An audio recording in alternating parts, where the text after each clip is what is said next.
Si vous avez suivi les différentes vidéos publiées sur la chaîne, vous avez forcément vu toutes les présentations des gammes TV 2025 de chez TCL, vidéo tournée lors d'une présentation ici en Pologne à Varsovie.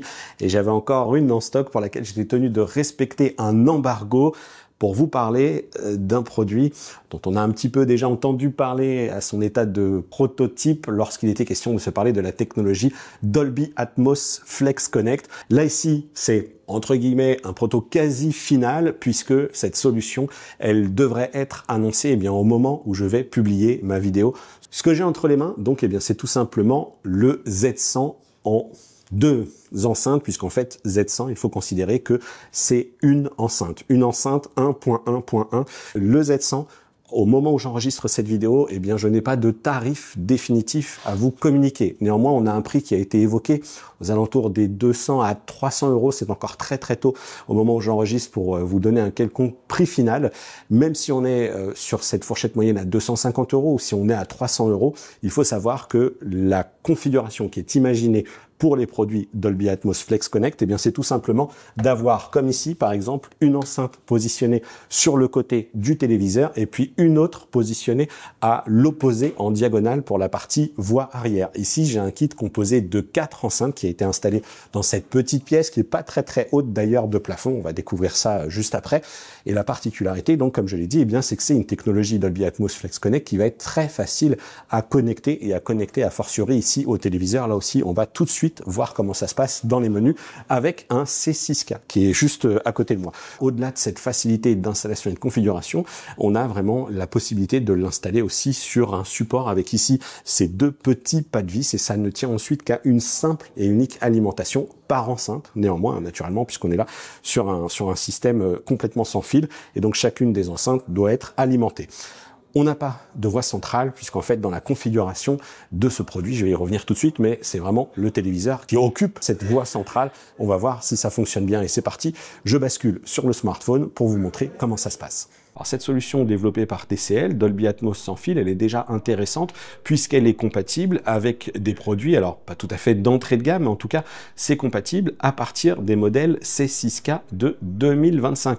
Poser la question pour savoir s'il était possible de mixer les marques, c'est-à-dire avoir d'autres produits Dolby Atmos Flex Connect qui seraient commercialisés dans un avenir plus ou moins lointain, et a priori ce serait pas le cas. Il ne serait pas possible non plus de mixer les enceintes entre différentes marques. Bon, de toute façon, on a ici ce kit Z100 et puis peut-être que d'autres choses, le propos évoluera un petit peu au fur et à mesure de la commercialisation des produits, au fur et à mesure que ce standard, ce mode de communication aura également évolué. Voilà comment ça se passe. Donc j'ai ici le C6K en face de moi dans sa version 55 pouces ici. Je vais dans All Settings, Display and Sound. Alors attendez, je vais juste essayer d'ajuster un petit peu. Voilà, je suis en train de filmer au smartphone parce que la caméra, elle est ici en train de filmer le C8K en version 85 pouces. Donc hop, on y retourne. Donc j'ai ici l'option Display and Sound. Je vais là-dedans. Allez, verrouille-toi. Ensuite, je vais dans Audio Output. Ici, je suis en mode auto. Vous voyez qu'on a quand même beaucoup d'options de disponibles. Et je vais aller choisir Internal Speaker plus Z100. On voit qu'on a aussi une option Bluetooth, Optical, External Subwoofer ou Bluetooth plus Internal Speaker. Donc Internal Speaker Z100 plus Z100, c'est tout simplement parce que on a un système audio ici qui est composé de 4 enceintes. On en a une qui est là, une autre qui est juste là, une autre qui est ici derrière moi et une autre qui est tout là-bas. Donc grosso modo, on n'a pas spécialement de voix centrale ici. On est sur un système Dolby Atmos, mais pas de voix centrale. Donc c'est le téléviseur qui va prendre cette fonction-là. Ensuite, Speaker Management, et c'est là qu'on a la fonction de calibration du système. Regardez, allez hop, on a donc ici l'option pour recalibrer, Device Management, Software Update ou Add New Device. Donc on va procéder ici à je vais aller chercher cette option recalibration.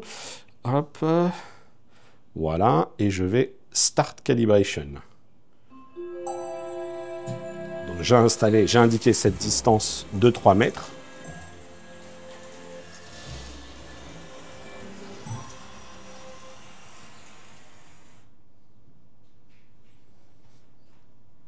Voilà, et donc là, il me dit que eh bien, c'est done. On voit bien le positionnement de cette enceinte-là, c'est celle-ci.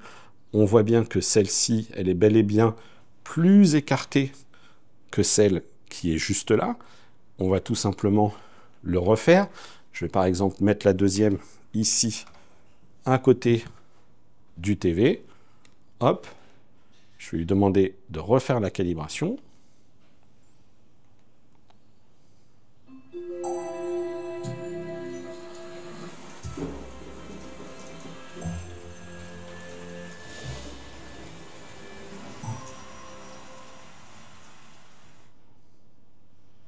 Hop, et voilà. Et vous voyez que ça a clairement évolué dans la disposition des enceintes. Allez, je la remets ici sur la table.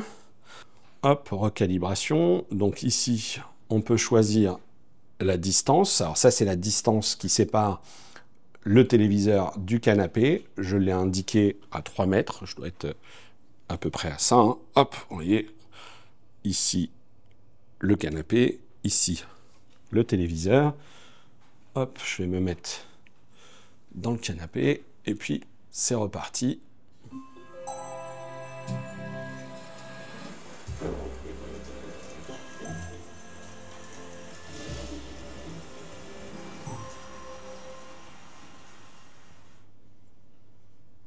Voilà. Done. Donc, il est possible ensuite, si nécessaire, dans les options, eh bien, de régler des logiques de délai. Hop, ici. Donc, ça va être, j'imagine, en millisecondes. Il n'y a pas d'unité, mais ou alors c'est juste une échelle de valeur, je pense, plutôt, parce que, voilà, je pense que c'est plutôt une échelle de valeur.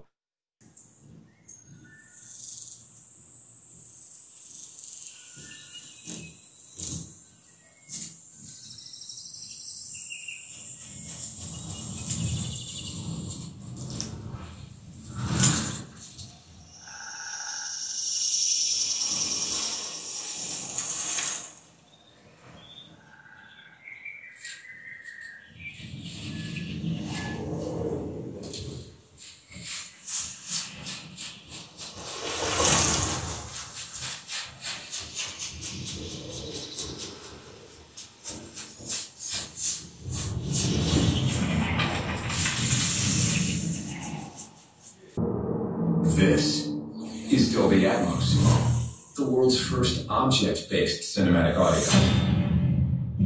With powerful moving audio that transcends from channels to moving around you with pinpoint accuracy.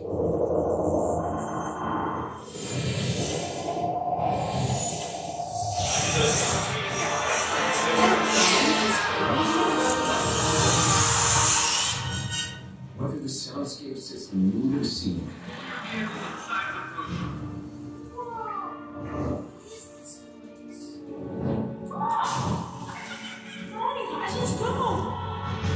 Or captures the full extent of nature's fury.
Voilà pour cette présentation de ce kit Z100 de TCL. Alors, je dis un kit parce que je n'envisage pas que vous n'achetiez qu'une seule enceinte.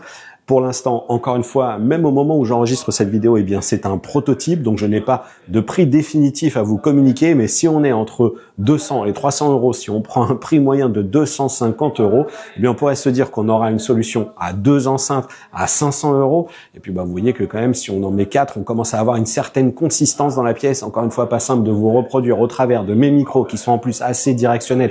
L'effet Atmos, ou en tout cas l'effet de spatialisation que j'ai vécu ici, un effet qui est clairement bien meilleur que ce que l'on peut éprouver avec une barre de son, Reste que effectivement, on s'en remet pour la partie voix centrale au téléviseur, et puis les enceintes du TV, on sait que c'est pas toujours génialissime. Il faudra quand même apprécier ça plus sur le long terme, voir vraiment comment cette bande passante est gérée pour restituer uniquement les voix sur le TV. Est-ce que ça va marcher? En tout cas, TCL nous a aussi dit qu'il travaillait sur un caisson de basse, même si oui, certains qui aiment les sons un peu chargés, un peu chaleureux, ou en tout cas plus riches en basse que ce que l'on a là, ça pourrait également les intéresser. En tout cas, déjà, ce kit, dans sa configuration telle que je l'ai testé ici, à 4 enceintes, c'est quand même pas mal du tout. Et ce qui est surtout intéressant, je pense ici, c'est que c'est extrêmement simple à mettre en place. On va dans les options de configuration, on lui dit vas-y, calibre-moi les enceintes, et c'est parti. Ça fonctionne. Déjà, une belle expérience, une belle première découverte. Et puis je vous invite désormais à vous exprimer sur le design aussi, parce que c'est vrai que on a vu différentes solutions. Il y a des solutions comme celle-ci qui existent chez Sony. Je vous ai parlé des HT Saturn chez Hisense, et on voit bien, que les constructeurs sont de plus en plus sensibles à ce type de solutions avec des satellites que l'on va disposer dans la pièce, qui sont plus efficaces que la barre de son, qui offrent une meilleure spatialisation, qui peuvent aussi du coup sonoriser des pièces beaucoup plus grandes, parce que comparé à une barre de son, j'entends, parce que là je n'ai pas de logique de puissance audio, mais je n'ai pas non plus de logique de portée. Peut-être qu'encore une fois je vais avoir des informations complémentaires à l'approche de l'annonce de ce produit, mais clairement, je pense que c'est une bonne alternative plus pertinente pour les grands espaces à la barre de son.